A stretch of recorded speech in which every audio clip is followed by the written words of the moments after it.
వందనములు.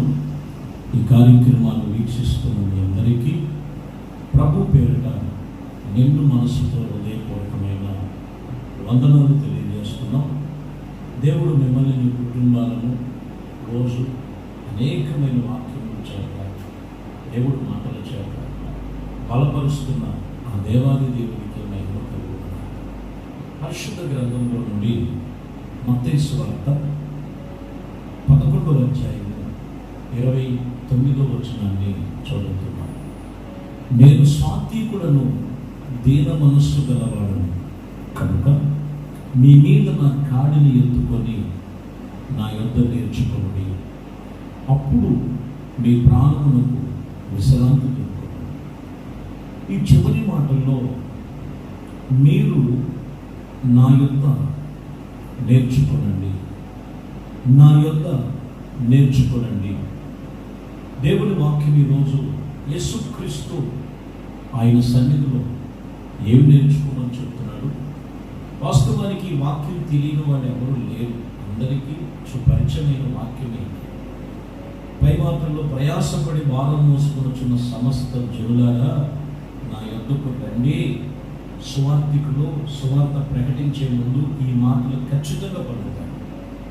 ఈ ప్రాముఖ్యమైన మాటల్లో యేసయ్య చెప్పే మాట ఏంటంటే నా యొద్ద నేర్చుకోనండి. దేవుని యొద్ద నేర్చుకోమని చెప్పు. కొందరు ప్రభు దగ్గర నేర్చుకోకుండా ఎన్నో ఆలోచనలు, ఎన్నో ప్రయత్నాలు చేస్తుంటారు. ప్రాముఖ్యమైన మాటలో ఈరోజు మనము దేవుని యొద్ద మనము నేర్చుకొనవలెను. చూద్దాము. గలతీయులకు రాసిన పత్రికలో 2వ అధ్యాయంలో 6వ వచనం, బైబిల్ ఉంటుంది. 2వ అధ్యాయము 6వ వచనంలో ఎన్నికైన వారిగా ఎంచబడిన వారి యొద్ద నేను ఏమీ నేర్చుకొనలేదు. చూడండి, ఇక్కడ మీరు గమనిస్తే పౌలు గారు చెప్తాడు, ఎన్నిక లేని మనుషుల మధ్యలో ఈ మనుషుల దగ్గర నేను ఏమీ నేర్చుకోలేదు, వారి తట్టు వారు నాకు లక్ష్యము లేదు, కానీ దేవుని యందే నాకున్నటువంటి లక్ష్యం.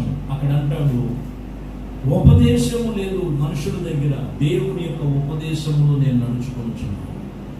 ప్రియమైన దేవుని బిడ్డలారా, ఎన్నిక లేని మనుషుల దగ్గర చాలా మంది ఎన్నో నేర్చుకుంటున్నారు. లోకమంతా అలా వెళ్ళిపోతుంది. ఈరోజు వాక్యం చెప్తున్న మాట, నా యొద్ద నేర్చుకోనండి.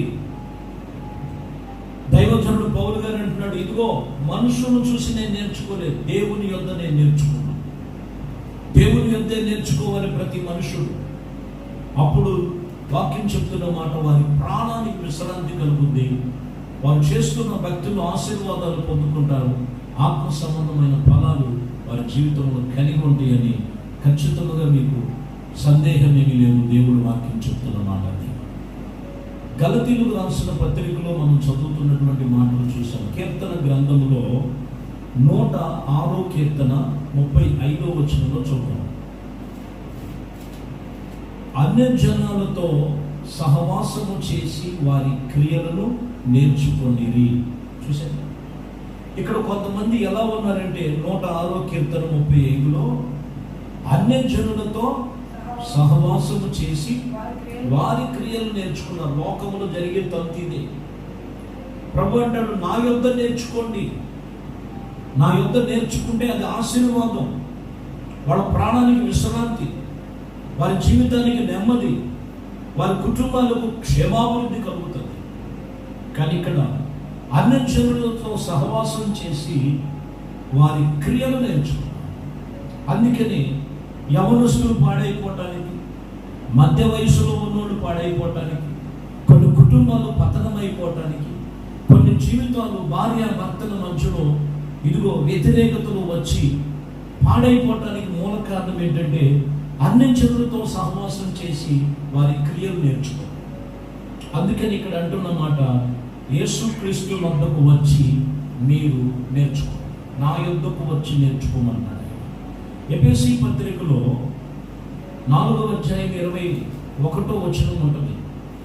4:21లో మనం చదువుతున్న మాటలో ఇక్కడ ఆయన యందలి సత్యము ఉన్నది ఉన్నట్లుగానే ఆయన యందు ఉపదేశం ఉన్నది అనే వారు ఎడల మీరు ఎలాగున క్రీస్తును నేర్చుకున్నవని ఉన్నవారు కాదా అని ఇక్కడ రాయబడి ఉన్నాం. ఆయన యొద్ద ఏమున్నది అనేది మనం చూస్తే సత్యం ఉన్నది. ఆయన యొద్ద ఏమి ఉన్నది? ఉపదేశములు ఉన్నాయి. మీరు అలాగున యేసుక్రీస్తు నందుకు వచ్చి నేర్చుకునేవారుగా ఉన్నారా కారా? ఆయన యందు మనం ఏమి నేర్చుకుంటున్నాం? ప్రతి మనుషుడు ఏమి నేర్చుకుంటున్నాడు? ప్రభు నందుకు వచ్చి నేర్చుకోవాల్సినవి నేర్చుకోకుండా చేయకూడనివి చేయటం వల్ల నా దేవుడు ఏం చేశాడు, ఏం కార్యములు ఉన్నాయని కొన్నిసార్లు చూడండి వారు మూర్ఖంగా మాట్లాడుతున్నటువంటి పరిస్థితులు మనం కొంతమందిని చూస్తాం. ఖచ్చితంగా ఆయన యొక్క వాక్యం చెప్తున్న మాట, ఆయనను గురించి ముందు మనం నేర్చుకోవాలంటే దేవుని యొక్క సత్యాన్ని మనం ఎరగాలి. సత్యం అనేది ఆయనలో ఉంది, ఉపదేశం అనేది ఆయనలో ఉంది. ఆ ఉపదేశం యొక్క దేవుని మాటలు మీరు గమనించినట్లయితే వాటిని బట్టి మనం నేర్చుకోవాలి. యేసు ప్రభు వారి దగ్గరికి పాపం చేస్తున్నటువంటి ఒక స్త్రీని రాళ్లతో కొట్టుకొని తీసుకొచ్చారు. వాస్తవానికి ప్రభువుని అడుగుతున్నారు, మోషే ధర్మశాస్త్రం ప్రకారం ఏమి పాపం చేస్తా పట్టబడింది, రాళ్లతో కొట్టాలి కదా, ధర్మశాస్త్రాలు చెప్తున్నాయి కదా అన్నప్పుడు మీరు అనేది కరెక్టే. కానీ ప్రభు అంటాడు సత్యాన్ని ఎక్కడ బోధిస్తున్నాడు? మీలో పాపం చేయని వాడు ఎవడైనా ఉంటే మొదటిగా రాయలేదు. సత్యాన్ని వారికి గుర్తు చేశాను. అవును కదా, నేనేం కూడా పాపలనే కదా అని ఒక్కళ్ళేడు. ఈ పాపం చేసిన ఆమెతో కూడా మాట్లాడుతున్నాడు ప్రభు.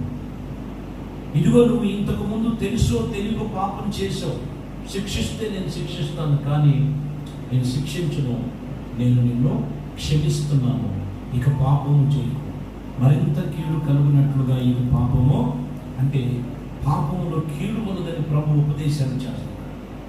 ప్రియమైన దేవుని బిడ్డలారా, దేవుని యొద్ద నేర్చుకోవాల్సిందే. పాపం చేసేవాడితో కలిసిపోయి, వ్యభిచారం చేసేవాడితో కలిసిపోయి, చూసవాడితో వాడితో కలిసిపోయి, ఆ స్నేహితులతో స్నేహాలు చేసేవాడు కలిసిపోయి, వాక్యం చెప్తున్నటువంటి మాటల్లో, ఎందుకంటే వాక్యంలో రాయబడిన మాటలో మొదటి కొరింథీయులకు రాసిన పత్రిక 11వ అధ్యాయం 1వ వచనంలో మీరు చదివితే, నేను క్రీస్తు పోలికగా నడుచుకున్నట్లు ప్రకారము మీరు నన్ను పోలికగా నడుచుకో. ఎవరు పోలికగా నడుచుకోవాలి? ఇక్కడ దైవజనుడు పౌలు గారు, నేను క్రీస్తును పోలికగా నడుచుకుంటున్నాను, నీకు బోధిస్తున్నాను, మీరు నన్ను పోలికగా నడుచుకోండి. ఈరోజు ఎవరు పోలికగా నడుచుకుంటున్నారు?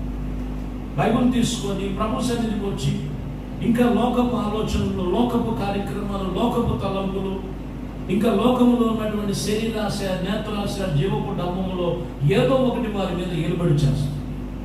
ప్రియమైన దేవుని బిడ్డలారా, యేసుక్రీస్తును పోలికగా మనం నడుచుకోవాలని, నేర్చుకోవాలని వాక్యం ఇక్కడ తేటగా తెలియజేస్తున్నమాట. కాబట్టి ఈ వాక్యమును బట్టి రాయబడినటువంటి విషయంలో గలతీయులకు రాసిన పత్రికలో 6వ అధ్యాయములో 17వ వచనము, నేను యేసుక్రీస్తు ముందల నా శరీరమును ధరించుకొని ఇక మీదట ఎవడైనను నన్ను శ్రమ పెట్టవద్దు. చూసారా, యేసుక్రీస్తు నందు నా శరీరమును యేసుక్రీస్తును ధరించుకొని ఉన్నా. ఇక నేను జీవించుచున్నది నేను కాదు, క్రీస్తే నాలో జీవించుచున్నాను.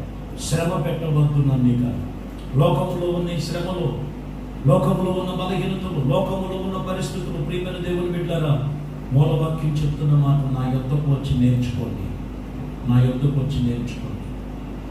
మనుషుల క్రియలు కాదు నేర్చుకోవాల్సింది, అన్యజనుల యొక్క ఆలోచన కాదు నేర్చుకోవాల్సింది, శరీరేచ్ఛలు కాదు నేర్చుకోవాల్సింది, పాప బలహీనతలు కాదు నేర్చుకోవాల్సింది.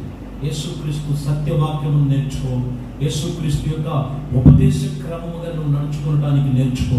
దేవుడు అప్పుడు నీ ప్రాణానికి విశ్రాంతి కలుగు చేస్తాడు, నీ కుటుంబానికి క్షేమము కలుగు చేయను గాక.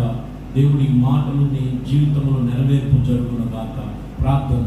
పరిశుద్ధుడ, ప్రేమ కలిగిన తండ్రి, దయగలిగిన మా ప్రభువా, మీ శ్రేష్టమైన పరిశుద్ధ నామమును బట్టి మీకు స్తోత్రాలు చెల్లిస్తున్నాం. మీరు నా యొద్దకు వచ్చి నేర్చుకోమని చెప్తున్నారు ప్రభువా. ఎన్నో మూలపాఠాలు చెప్తున్నారు. వాక్యం అనే మూలపాఠాల ద్వారా, ఉపదేశ క్రమం ద్వారా ప్రతి జీవితాలు కట్టుకోవటానికి, ప్రతి జీవితం పరిపూర్ణమైనటువంటి కృపను స్థిరపరచబడటానికి మీ దగ్గర నేర్చుకునేటట్లుగా సహాయం దయచేయండి. లోకము దాని ఆశను గతించిపోతుంది. లోక సంబంధమైనవన్నీ యేసు నామములో లయమైపోవును గాక. ఆత్మ సంబంధమైన కార్యములు ఫలింప చేయును గాక. మీ ఆత్మ చేత నింపి మీ దగ్గర నేర్చుకొని అయ్యా మరింతగా ఆశీర్వాద ఫలములు పొందుకునే కుటుంబాలుగా మార్చమని యేసుక్రీస్తు నామములో అడుగుచున్నాము తండ్రి. ఆమేన్. హల్లెలూయా.